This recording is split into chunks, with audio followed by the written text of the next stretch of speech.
Des plantations sur 12 étages. Pas un gramme de terre, pas de lumière naturelle.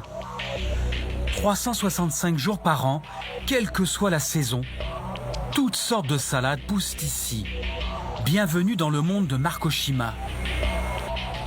Une agriculture ultra technologique à base d'algorithmes de croissance. C'est la fierté de cet entrepreneur. Ici, on fait pousser du cresson. Pour vous donner une idée de l'optimisation de notre culture, dans un champ normal, il faut 30 à 40 jours avant de récolter. Ici, on a besoin de seulement 9 à 12 jours. On va récolter dans 5 jours et l'idée, c'est que tout va se remplir uniformément, sans aucune mauvaise herbe. Nous n'utilisons aucun pesticide. C'est un produit sain, prêt à manger, il n'y a pas de terre, zéro produit chimique, pas besoin de le rincer, pour le plus grand plaisir du consommateur. Selon Marc Oshima, cette méthode nécessite 95% d'eau en moins que l'agriculture traditionnelle, grâce à un procédé unique au monde. En l'absence de terre, les plantes poussent sur du tissu en fibres synthétiques.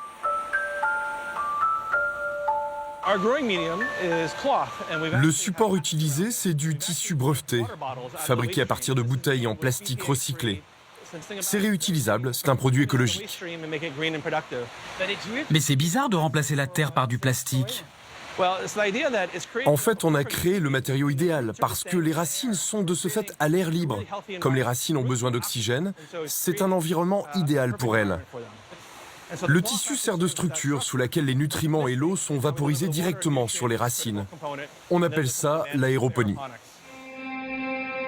L'autre facteur déterminant, ce sont les LED.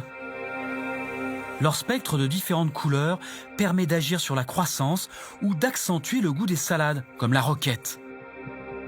Problème, cet éclairage permanent consomme énormément d'énergie. C'est même le premier poste de dépense. David Rosenberg est le fondateur de cette ferme avec Marc Oshima. Il travaille avec le fabricant pour améliorer le rendement des LED.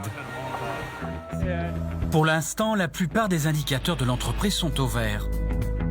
Le mois dernier, la start-up a ainsi récolté 100 millions de dollars auprès de nouveaux investisseurs. Ce modèle révolutionnaire suscite beaucoup d'intérêt aux États-Unis.